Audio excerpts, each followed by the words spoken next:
Hi friends, ಎಲ್ಲರಿಗೂ ನಮಸ್ಕಾರಗಳು. ಕಸ್ತೂರಿ ರಶ್ಮಿ ಚಾನೆಲ್ಗೆ ಸ್ವಾಗತ. ಇವತ್ತು ಗೋಧಿ ಹಿಟ್ಟಿನಿಂದ ಉಳಿದ ಅನ್ನವನ್ನು ಉಪಯೋಗಿಸಿಕೊಂಡು ಹೇಗೆ ಪರೋಟಾ ರೆಸಿಪಿಯನ್ನು ಮಾಡೋದು ಅಂತ ವಿಡಿಯೋ ಮಾಡ್ತಾ ಇದ್ದೇನೆ ಫ್ರೆಂಡ್ಸ್. ವಿಡಿಯೋ ಇಷ್ಟವಾದರೆ ಪ್ಲೀಸ್ ಲೈಕ್ ಮಾಡಿ, ಶೇರ್ ಮಾಡಿ ಮತ್ತು ಸಬ್ಸ್ಕ್ರೈಬ್ ಮಾಡಿ. ಬನ್ನಿ ವಿಡಿಯೋವನ್ನು ಶುರು ಮಾಡುವ. ನಾನಿಲ್ಲಿ ಒಂದು ಪಾತ್ರೆಯಲ್ಲಿ 2 ಕಪ್ನಷ್ಟು ಗೋಧಿ ಪೌಡರನ್ನು ಹಾಕ್ತಾ ಇದ್ದೇನೆ. ನೀವಿಲ್ಲಿ ಮೈದಾವನ್ನು ಸಹ ಉಪಯೋಗಿಸಬಹುದು. ನಾನಿಲ್ಲಿ 1 ಕಪ್ನಷ್ಟು ಉಳಿದ ಬಿಳಿ ಅನ್ನವನ್ನು ಉಪಯೋಗಿಸ್ತಾ ಇದ್ದೇನೆ. ನೀವು ಯಾವುದೇ ವೈಟ್ ರೈಸ್ ಇಲ್ಲ ಬಾಯ್ಲ್ ರೈಸನ್ನು ಉಪಯೋಗಿಸಬಹುದು. ಈಗ 2 ಸ್ಪೂನಷ್ಟು ಸಕ್ಕರೆಯನ್ನು ಹಾಕ್ತಾ ಇದ್ದೇನೆ. ಇದು ಟೇಸ್ಟ್ ಸಹ ಒಳ್ಳೆಯದಾಗುತ್ತೆ ಪರೋಟದ. ಅರ್ಧ ಸ್ಪೂನಷ್ಟು ಶುಗರನ್ನು ಹಾಕಿದೆ. ಈಗ ಚೆನ್ನಾಗಿ ಮಿಕ್ಸ್ ಮಾಡಬೇಕು. ನಾವಿಲ್ಲಿ ನೀರನ್ನು ಆ್ಯಡ್ ಮಾಡಲಿಕ್ಕಿಲ್ಲ. ಅನ್ನದಲ್ಲಿ ನೀರಿನಂಶ ಇರುವುದರಿಂದ ನೀರು ಹಾಕಲಿಕ್ಕಿಲ್ಲ. ಇದು ಅನ್ನ ಹಾಕೋದ್ರಿಂದ ತುಂಬಾ ಸಾಫ್ಟ್ ಆಗುತ್ತೆ. ಇಲ್ಲಿ ನಾನು ಮಿಕ್ಸಿ ಜಾರನ್ನು ತಗೊಂಡಿದ್ದೇನೆ. ಅದಕ್ಕೆ ಈಗ ಆಯಿಲನ್ನು ಪ್ರೆಸ್ ಮಾಡ್ತಾ ಇದ್ದೇನೆ. ಸುತ್ತಲೂ ಸ್ಪ್ರೆಡ್ ಮಾಡಬೇಕು. ಚೆನ್ನಾಗಿ ಆಯಿಲನ್ನು ಹಾಕಬೇಕು.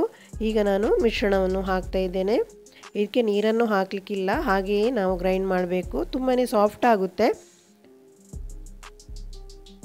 ನೋಡಿ, ನಮ್ಮ ಈಗ ಮಿಶ್ರಣ ರೆಡಿಯಾಗಿದೆ. ನೋಡಿ, ತುಂಬಾ ಸಾಫ್ಟಾಗಿ ಬಂದಿದೆ.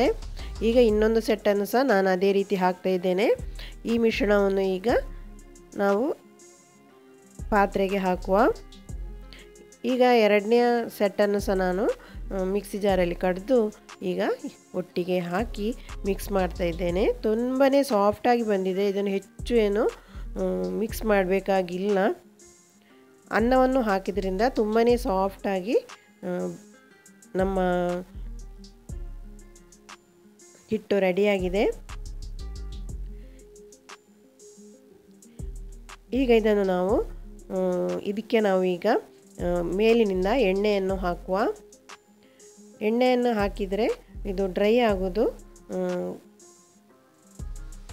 ಒಣಗುವುದಿಲ್ಲ ಹಿಟ್ಟು. ಅದಕ್ಕೆ ಬೇಕಾಗಿ ಎಣ್ಣೆಯನ್ನು ಹಾಕಿ 1 ಗಂಟೆಯಷ್ಟು ಹೊತ್ತು ನಾವು ಮುಚ್ಚಳ ಇಟ್ಟು ಹಾಗೆಯೇ ಬಿಡುವ.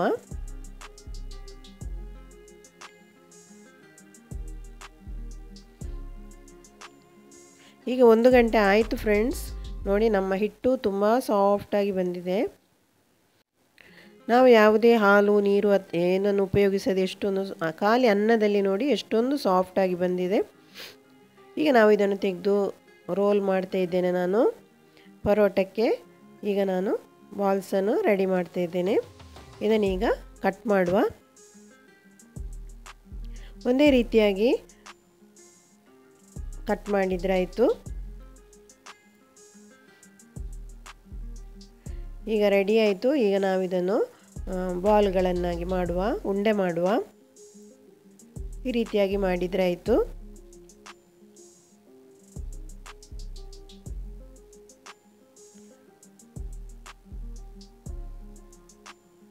ನಮ್ಮ ಉಂಡೆ 7 ಉಂಡೆ ರೆಡಿ ಆಯಿತು. ಈಗ ನಾವು ಇದಕ್ಕೆ ಎಣ್ಣೆಯನ್ನು ಹಾಕುವ. ಮೇಲಿನಿಂದ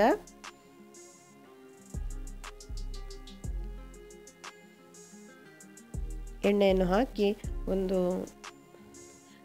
ಈಗ ಇದಕ್ಕೆ ಒದ್ದೆ ಬಟ್ಟೆಯನ್ನು ಮುಚ್ಚಿ ಇಡುವ.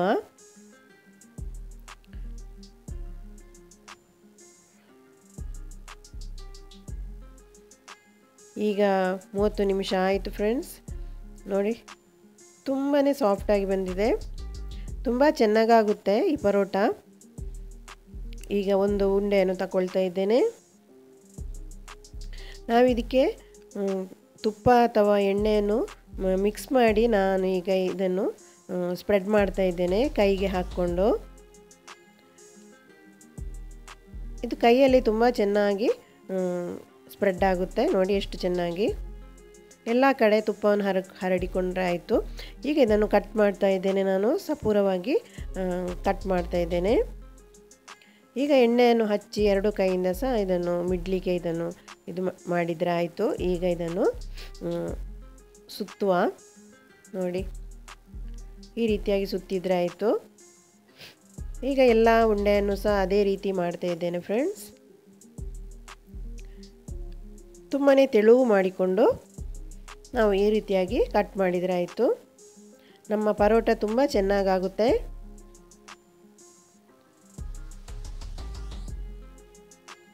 ಅನ್ನದಲ್ಲಿ ತುಂಬಾ ಸುಲಭವಾಗಿ ನಾವು ಸಾಫ್ಟಾಗಿ ಇದನ್ನು ಮಾಡ್ಕೊಳ್ಬೋದು. ಎಲ್ಲ ರೆಡಿ ಆಯ್ತು. ಈಗ ಮೇಲಿಂದ ಎಣ್ಣೆಯನ್ನು ಹಚ್ಚಿ ಒಂದು 10 ನಿಮಿಷ ಹಾಗೆ ಬಿಡುವ.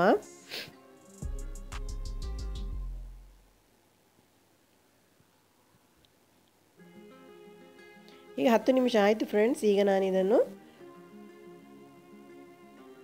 ನಾನಿಲ್ಲಿ ಬೆಣ್ಣೆ ಮತ್ತು ಎಣ್ಣೆಯನ್ನು ಉಪಯೋಗಿಸಿದ್ದೇನೆ. ಈಗ ಹಾಕಿ ಸ್ಪ್ರೆಡ್ ಮಾಡ್ತಾ ಇದ್ದೇನೆ. ಕೈಗೆ ಆಯಿಲನ್ನು ತಗೊಂಡು ಸ್ಪ್ರೆಡ್ ಮಾಡ್ತಾ ಇದ್ದೇನೆ. ತುಂಬ ತೆಳು ಮಾಡಲಿಕ್ಕೆ ಹೋಗಬೇಡಿ. ಇದು ದಪ್ಪ ಮಾಡಿದರೆ ತುಂಬಾ ಚೆನ್ನಾಗಾಗುತ್ತೆ ಪರೋಟ.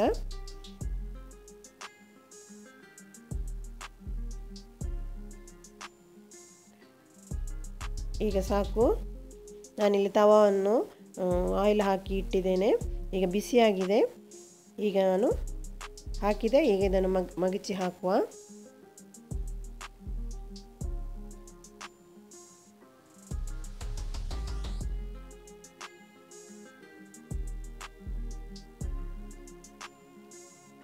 ಇನ್ನು 5 ನಿಮಿಷ ಬೇಯಿಸಿದರೆ ಸಾಕು. ನಮ್ಮ ಪರೋಟ ರೆಡಿಯಾಗುತ್ತೆ. ನೋಡಿ ಈಗ ರೆಡಿಯಾಗಿದೆ. ಲೇಯರ್ ಕಾಣ್ತಾ ಉಂಟಲ್ವಾ? ಎರಡು ಕಡೆ ಸಹ brown colour, light brown colour ಬಂದರೆ ಸಾಕು. ನಮ್ಮ ಪರೋಟ ರೆಡಿಯಾಗುತ್ತೆ.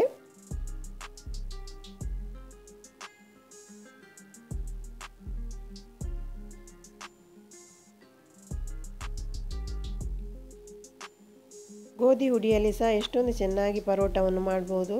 ಉಳಿದಂತಹ ಅನ್ನವನ್ನು ಉಪಯೋಗಿಸಿಕೊಂಡು ತುಂಬ ಚೆನ್ನಾಗಿ ಆಗುತ್ತೆ ನೋಡಿ.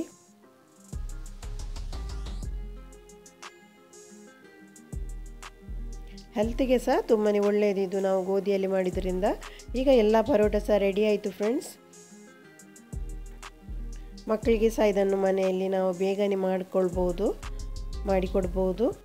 ಫ್ರೆಂಡ್ಸ್. ಇವತ್ತು ನಾನು ಉಳಿದ ಅನ್ನದಲ್ಲಿ ಮಾಡಿದಂಥ ಈ ಗೋಧಿ ಪೌಡರಲ್ಲಿ ಮಾಡಿದಂಥ ಈ ಪರೋಟ ರೆಸಿಪಿ ನಿಮಗೆ ಇಷ್ಟವಾದರೆ ಪ್ಲೀಸ್ ಲೈಕ್ ಮಾಡಿ ಮತ್ತು ಫ್ಯಾಮಿಲಿ ಫ್ರೆಂಡ್ಸ್ ಜೊತೆ ನನ್ನ ಈ ವಿಡಿಯೋನು ಶೇರ್ ಮಾಡಿ ಮತ್ತು ಚಾನೆಲ್ಗೆ ಸಬ್ಸ್ಕ್ರೈಬ್ ಮಾಡಿ. Thank you for watching.